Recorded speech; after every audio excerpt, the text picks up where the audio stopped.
Me friends and ఫ్యామిలీతో సరదాగా బయటకు వెళ్ళటానికి కారు లేదా అయితే వెంటనే ఈ నెంబర్కి కాల్ చేయండి.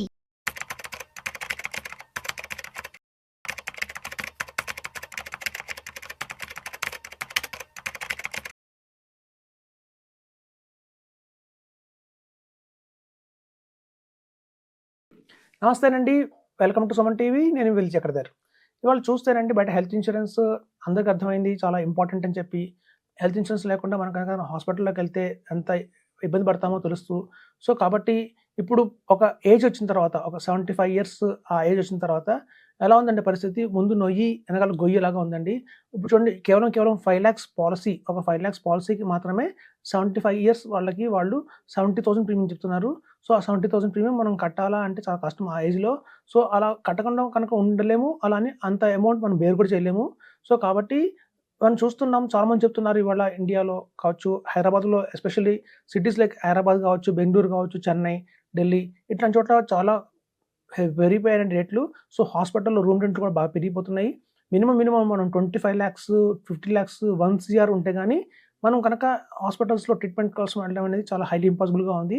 సో అట్లా అని చెప్పి మనం 1 crore పాలసీ ఇవాళ తీసుకుంటామండి. మన ఏజ్ 35 ఇయర్స్ ఉంటుంది. అలాగే ఫ్యామిలీ కూడా 32 ఇయర్స్ ఇద్దరు కిడ్స్ ఉంటారు కాబట్టి మనకి ప్రీమియం వచ్చి ఒక 40,000, 50,000 పడుతుంది. లేదా అంతకంటే తక్కువ 35,000 అవుతుంది. సో 35,000 కాబట్టి మనం ఇవాళ బేర్ చేయగలుగుతున్నాం. కానీ ఇదే పాలసీ మీరు 70 ఇయర్స్ వచ్చాక కూడా కంటిన్యూ చేయగలుగుతారా అంటే క్వెషన్ మార్క్. ఎందుకంటే అన్నాళ్ళు మనం కట్టుకుంటూ వెళ్తామండి న్యాయంగా, చక్కగా. కానీ అక్కడ మన ఏజ్ పెరుగుతున్న కొద్దీ ఏమవుతుంది ప్రీమియం చాలా పెరిగిపోతుంటుంది. అక్కడ మనకి ఫ్యూచర్‌లో ఇదే 25 lakhs పాలసీకి వాళ్ళు 2 lakhs కూడా ప్రీమియం అడగొచ్చు, 3 lakhs కూడా ప్రీమియం అడగొచ్చు. అప్పుడు మనం కట్టలేని పరిస్థితి వస్తే ఇన్నాళ్ళు కట్టినంత వేస్ట్ అవుతుంది. సో కాబట్టి డిడక్టబుల్ అన్న కొత్త కాన్సెప్ట్ వచ్చిందండి. డిడక్టబుల్ అంటే ఏంటంటే మనం కనుక ఎప్పుడన్నా క్లెయిమ్ వస్తే మాత్రం ఒక ఫస్ట్ ఇయర్ క్లెయిమ్‌లో 50,000 రూపీస్ నేను పే చేసుకుంటాను నా పాకెట్ నుంచి అని ఒక పేమెంట్ పెట్టుకుంటే మనకు గణనీయంగా ప్రీమియం రాయితీ వస్తుందండి. మనం కట్టాల్సిన 34,000 ప్రీమియం కాస్త 17,000 అవుతుంది. అలాగే 50,000 రూపీస్ ప్రీమియం ఉన్న కాస్త 25,000 అవుతుంది. సో ఇట్లాంటి డిడక్టబుల్ ఆప్షన్స్ ఇప్పుడు మార్కెట్‌లో చాలా బాగా వస్తున్నాయి.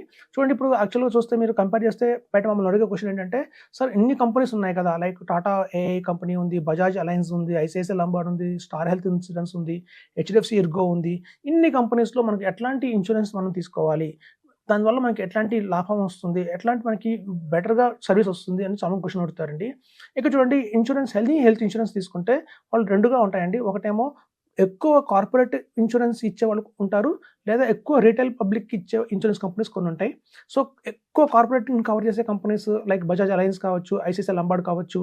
ఇవన్నీ కూడా చాలా ఎక్కువ కార్పొరేట్ ఇన్సూరెన్స్ ఎక్కువ కవర్ చేస్తాయి వాళ్ళు. కార్పొరేట్ ఇన్సూరెన్స్ అంటే మీరు చూడండి ఒక జియో కావచ్చు, లేకపోతే ఒక టాటా గ్రూప్ కావచ్చు, లేదా ఒక ఎయిర్‌టెల్ కావచ్చు. ఇట్లాంటి ఒక కంపెనీ మొత్తానికి ఆ ఎంప్లాయీస్ అందరిని కవర్ చేస్తే అది కార్పొరేట్ ఇన్సూరెన్స్ అండి. సో కార్పొరేట్ ఇన్సూరెన్స్‌లో వాళ్ళకేంటంటే ఒకే పాలిసీలోనే వాళ్ళకి కొన్ని కోట్ల ప్రీమియం వస్తుంది. కాకపోతే అలా సేమ్ టైమ్ ప్రీమియం ఎంత వచ్చిందో క్లెయిమ్స్ కూడా అలాగే బాగా ఉంటాయి. సో ఎప్పుడైనా కార్పొరేట్ కంపెనీస్‌ని ఏవైతే ఉన్నాయో, చేసే కంపెనీస్ ఏవైతే ఉంటాయో అవి స్టాండర్డ్‌గా ఉండకపోవచ్చండి. ఎందుకంటే వాళ్ళ లాస్ మేకింగ్ ఎక్కువ ఉంటుంది. ఎందుకంటే చూడండి గ్రూప్ ఇన్సూరెన్స్ అనే ఏంటంటే మనకి డే 1 నుంచి అన్నీ కవర్ చేయాలి.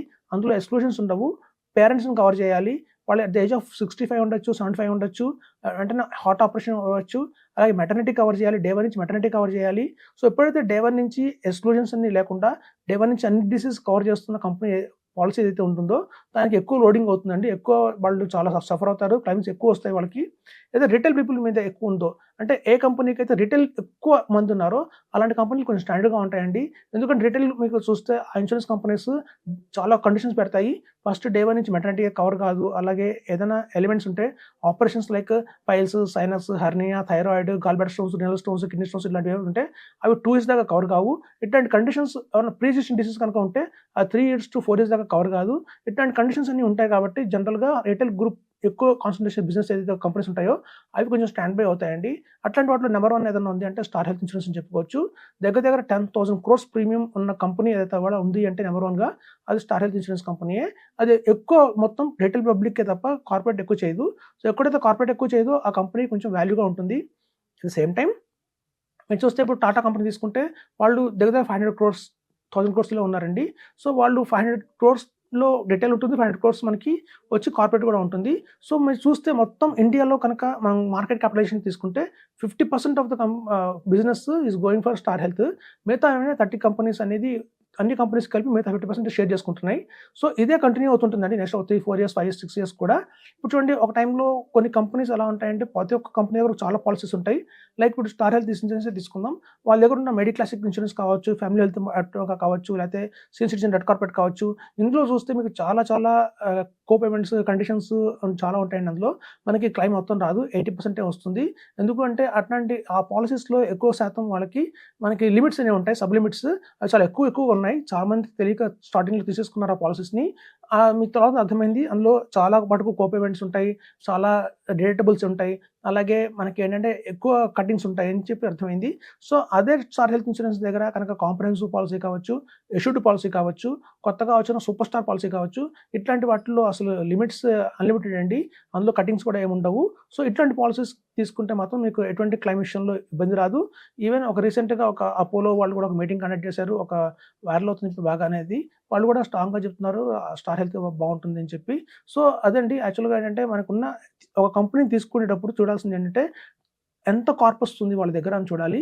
సో హ్యూజ్ కార్పస్ ఉన్న కంపెనీ ఉంది అంటే ఆ company star health insurance. At the same time అందులో కూడా మనం తీసుకోవాల్సిన పాలిసీస్ ఏంటి? అన్ని పాలిసీస్‌కి కూడా ఎక్కువ మనకి బెనిఫిట్ రాదండి. స్టార్ హెల్త్‌లో కూడా కాంప్రహెన్సివ్ కానీ, ఎష్యూర్డ్ కానీ, లేదా సూపర్ స్టార్ కానియండి, ఇట్లాంటి పాలిసీస్ ఏవైతే ఉన్నాయో వాటిలో సబ్ లిమిట్స్ ఎక్కువ ఉండవు. మొత్తం ఎక్కువ మనకి బెనిఫిట్సే ఉంటాయి. అట్ ద సేమ్ టైమ్ ఇప్పుడు చాలా యాడెడ్ ఫీచర్స్ కూడా యాడ్ అయినాయి అందులో. ఈవెన్ ఆయుర్వేదిక్, హోమియోపతిక్ కూడా యాక్చువల్స్ ఇస్తున్నారు. సో అట్లాంటి అన్ని బెనిఫిట్స్ ఉన్న పాలిసీస్ కనుక మనం తీసిపెట్టుకుంటే రేపొద్దున మనకి ఫ్యూచర్‌లో ప్రీమియం అనేది బర్డెన్ కాకుండా ఉంటుంది. ఇలాంటి పాలిసీస్‌లో assured policy suppose for example Star assured policy తీసుకుందాం. ఇందులో మీకు 50% డిస్కౌంట్ వస్తుందండి ప్రీమియంలో. మీరు కనుక ₹50,000 కో పేమెంట్ పెట్టుకుంటే అది ఓన్లీ ఇయర్‌లో ఫస్ట్ వచ్చే క్లెయిమ్‌లోనే మీకు ఆ 50% డిడక్టబుల్. మిగతా అన్ని క్లెయిమ్స్‌కి కాదు. సో అట్లాంటి ఆప్షన్ కనుక తీసుకుంటే మీరు కట్టాల్సిన 40,000 ప్రీమియం కాస్త 20,000లోనే మనం కట్టొచ్చు. సో తక్కువ ప్రీమియము, ఎక్కువ కవరేజ్ ఏదైనా ఉంది అంటే మాత్రం ఇది స్టార్ ఎష్యూర్డ్ పాలసీ అని చెప్పొచ్చు. సో మనకి గణనీయంగా మన ఏజ్ పెరుగుతున్న కొద్దీ ప్రీమియమ్స్ పెరుగుతూ ఉంటాయి. సో మీకు రేపొద్దున ఫ్యూచర్‌లో 50 ఇయర్స్ వచ్చినా, 60 ఇయర్స్ వచ్చినా కూడా మనం ఇన్‌స్టెడ్ ఆఫ్ కట్టాల్సిన 80,000 ప్రీమియం కాస్త మనం 40,000 కడతామండి. సో తక్కువ ప్రీమియం కట్టాలి, ఎక్కువ లాభం పొందాలి అంటే మాత్రం ఇది ఒక మంచి పాలసీ అని చెప్తున్నాను. సో ఇదండి. ఏదైనా పాలసీ తీసుకునేటప్పుడు మనం చూడాల్సింది ఏంటంటే ఆ ఫండ్ ఎంత ఉందని చూడాలి. మెయిన్‌గా corpus 50% of the market is going for star health అంటే ఆటోమేటిక్‌గా క్లెయిమ్స్ ఎక్కువ వస్తాయి.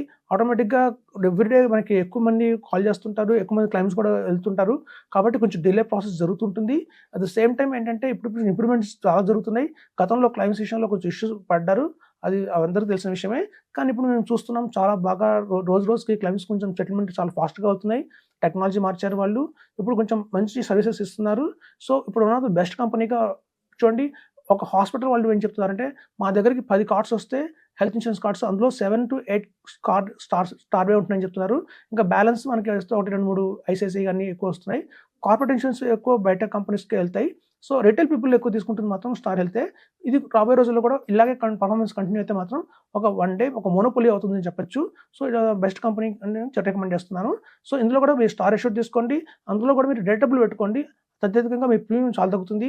అన్నెసరీగా ప్రీమియం మనం ఎక్కువ పే చేయకూడదు.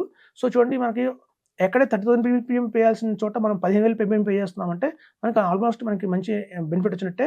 At the same time 80D కింద మనకి ఇన్కమ్ టాక్స్ బెనిఫిట్ కూడా వస్తుంది. సో ఇట్లాంటివన్నీ కూడా పరిగణనలోకి తీసుకొని మీరు కనుక ఇన్సూరెన్స్ తీసుకుంటే మీకు ఉపయోగకరంగా ఉంటుందని చెప్తున్నాను. Thank you.